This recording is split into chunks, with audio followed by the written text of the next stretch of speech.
Good morning बच्चों। मैं आपको पढ़ा रही थी पीयूष ग्रंथि के बारे में। पीयूष ग्रंथि क्या करता है, जितने भी अंतःस्रावी ग्रंथि होती है उसको नियंत्रित करने का काम करता है। मतलब इस ग्रंथि से निकलने वाले हार्मोन अन्य अंतःस्रावी ग्रंथियों को उत्तेजित करते हैं, फलस्वरूप उनसे विशिष्ट हार्मोन स्रावित होते हैं। अतः इसे कौन सी ग्रंथि कहा जाता है? मास्टर ग्रंथि कहते हैं। ठीक है, इसको वृद्धि हार्मोन के नाम से भी जाना जाता है। अगर पीयूष ग्रंथि से स्रावित हार्मोन की मात्रा ज़्यादा हो जाए तो शरीर की लंबाई ज़्यादा हो जाती है, और इससे स्रावित हार्मोन की मात्रा कम हो जाए तो शरीर की जो लंबाई होती है वो कम होती है, फलस्वरूप व्यक्ति बौना हो जाता है। ठीक है, अभी हम लोग पढ़ेंगे थायराइड ग्रंथि के बारे में। थायराइड ग्रंथि जो होता है हमारे गले के पास में होता है। ठीक है, और इसका जो होता है, ये किसको नियंत्रित करता है? इसके द्वारा बनाया गया हार्मोन शरीर में होने वाली क्रियाओं को नियंत्रित करता है। इस ग्रंथि के सुचारू रूप से कार्य करने के लिए आयोडीन की आवश्यकता होती है। हम लोग आयोडीन युक्त नमक क्यों खाते हैं? ताकि हमारा जो है थायराइड ग्रंथि ठीक से काम कर सके। ठीक है, कभी कभी आप लोग सुने होंगे कि गला जो है अनियमित रूप से बढ़ जाता है। ठीक है, उसको हम लोग क्या बोलते हैं? घेंघा रोग बोलते हैं। और घेंघा रोग तब होता है जब थायराइड ग्रंथि बहुत ज़्यादा बढ़ जाता है, बड़ा हो जाता है। ठीक है, जिससे गले में एक कुबड़ सा बन जाता है। ठीक है, इसलिए अगर हम नमक में आयोडीन युक्त नमक खाते हैं तो वह थायराइड ग्रंथि को नियंत्रित रूप से, सुचारू रूप से कार्य कराता है। उसके बाद है अग्नाशय। अग्नाशय जो होता है रक्त में शर्करा की मात्रा को नियंत्रित करता है।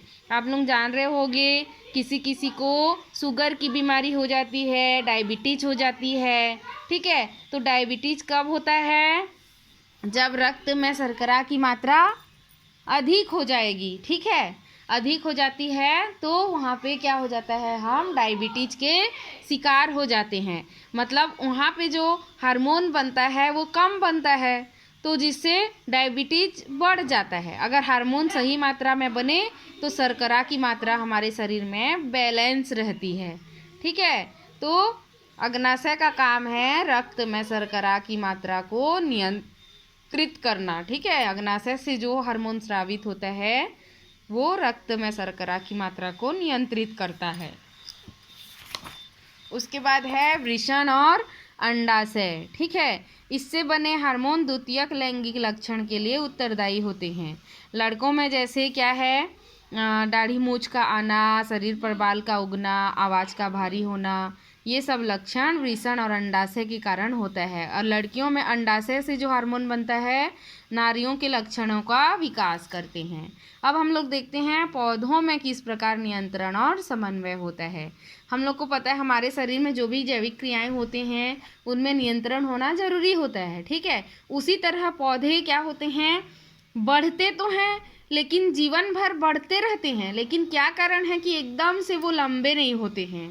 ठीक है, लंबे नहीं होते हैं क्योंकि उनमें क्या होते हैं, वृद्धि को नियंत्रित करने वाले हार्मोन बनते हैं। ठीक है, पौधों में बनने वाले हार्मोन को पादप हार्मोन कहते हैं और यह वृद्धि को नियंत्रित करते हैं। ठीक है, पौधों में जो भी हार्मोन बनते हैं उसकी वृद्धि को नियंत्रित करते हैं। जैसे यहाँ पे कुछ हार्मोन के नाम दिए हुए हैं पौधों के। ऑक्सिन हार्मोन जो होता है वृद्धि को बढ़ाता है। ठीक है, जिब्रेलिन क्या करता है, पुष्प को खिलने को प्रेरित करता है।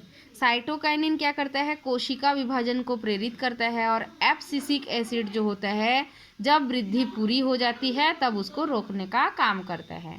तो ये क्या है, पौधों में पाए जाने वाले जितने भी हार्मोन हैं उनके कार्य हैं। ठीक है, यहाँ पे कुछ क्वेश्चन दिए हुए हैं, इसको आप लोग क्या करेंगे, लिख लीजिए और उसको मुझे भेजिएगा होमवर्क करके। ठीक है, उसके बाद मैं आपको अभ्यास के प्रश्न बता दूंगी।